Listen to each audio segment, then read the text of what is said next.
All right, welcome to The Explainer. Today we're diving into something that, let's be honest, probably affects every single one of us. That constant, non-stop chatter happening inside our own heads. So let me ask you a question and be honest with yourself. Does your mind ever just feel like a storm? You know, a total whirlwind of to-do lists, worries, random thoughts that just will not shut off. Yeah, if that sounds familiar, well, you are definitely not alone. But here's a thought. What if all that thinking isn't just some harmless background noise? What if it's more like a tyrant that's taken up residence inside your own head? I mean, think about it. We are just bombarded day in and day out by our own minds. And a lot of the time, instead of being this amazing, helpful tool, it ends up being the #1 source of our exhaustion. It creates this constant internal friction that just pulls us in a million different directions. And this inner tyrant, it's not some big, scary, abstract thing. It's actually got a great name, the monkey mind. Because that's what it does, right? It just leaps from one thought branch to the next. It's that part of you that's busy regretting something you said yesterday while also trying to plan your entire weekend, all during an important meeting. And it's constantly worrying about what ifs that, let's face it, probably will never happen. That right there, that's the endless dialogue that just saps our energy. Okay, so if that's the problem, what's the solution? Well, we're gonna look at some ancient wisdom for this one. Let's explore what's called the art of no mind. The Japanese term for this is Mushin. Now, it literally translates to no mind, and this is really important, it does not mean having an empty brain. It's not about somehow stopping all your thoughts. It's about a mind that's free from attachment. It's where your thoughts and emotions can just come and go without you grabbing onto them. And that allows you to act with this totally natural, fluid, effortless kind of flow. So let's get this straight, because the misconceptions are really common. We're not trying to become some kind of zombie with a blank mind. No way. The real goal is to have a mind that's more like a mirror. Thoughts will pop up, that's what minds do.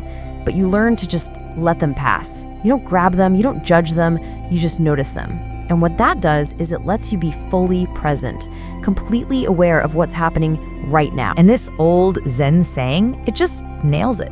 The mind is like a mirror. Think about it. A mirror reflects whatever you put in front of it, perfectly. But as soon as you move that thing away, the mirror doesn't hold on to the image, right? It's just clear again, pure, ready for whatever comes next. That's the goal for our mind. Okay, so this sounds great in theory, but what does it actually look like in the real world, especially in a high-stakes situation? Well, let's see how this idea becomes literally a matter of life and death or of pure creative genius for two groups you might not expect: warriors and artists. Okay, so let's put ourselves in the shoes of a samurai in ancient Japan. You're in a duel, swords are out, it's happening. Now, if in that split second you stop to think, should I try this move? What if he does that? Oh God, what if I lose? That one little moment of hesitation, that's it, it's over, you've lost. This is exactly what the legendary swordsman Miyamoto Musashi was talking about. He said the mind must be like still water. When water is perfectly still, it reflects the moon without any distortion.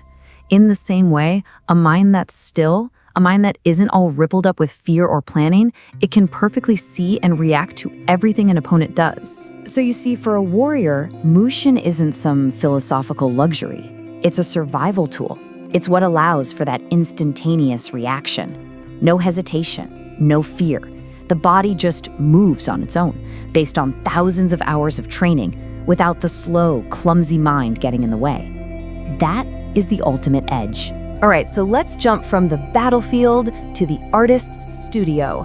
And it might seem like a totally different world, but you're gonna see it's the exact same principle at play. Because for an artist, what's the biggest enemy? It's overthinking. It's that nagging inner critic going, is this any good? What are people gonna think of this? That voice, it's the absolute death of creativity. This is exactly how an artist gets into that incredible state we all know as flow. It's through Mushin. The hand and the mind become one thing.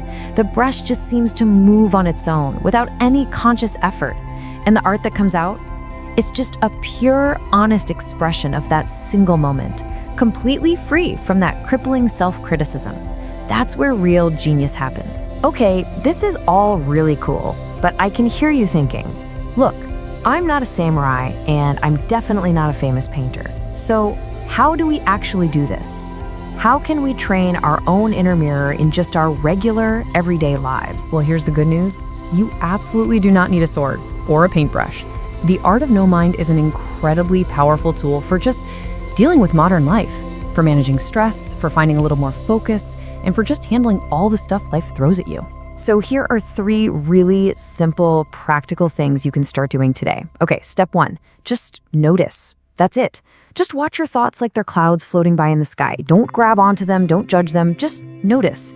Step 2, focus on the now. Think a really simple activity, like drinking a cup of tea or washing the dishes, and just fully engage all your senses. Feel the warm water, smell the soap, be right there. And step 3, practice the pause. This one is huge. When a really strong emotion hits you, anger, frustration, just stop. Take one single deep breath before you say or do anything. That little space you create, that pause, that's where all your power is. And this all leads us to the final and maybe the most important idea. It's about totally changing the relationship you have with your own mind. Think about this quote. It's so powerful. You are not the storm. You are the sky. All those thoughts, all those emotions, all the worries, that's the storm. And storms can be wild for sure, but they always, always pass. You aren't the storm. You are the sky itself, that huge, open, unchanging space that the storm passes through. You're the silent awareness that's just watching it all happen. So let's wrap this up with a final question for you to take with you. Your thoughts, they're never going to stop completely. That's just what minds do.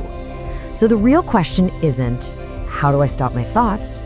The real question is this: are you going to be their slave, constantly being dragged around by every worry, every distraction? Or are you going to be their master? Are you going to be the one who finds that freedom, that peace, that power in the quiet space between the thoughts? The choice, as always, is yours.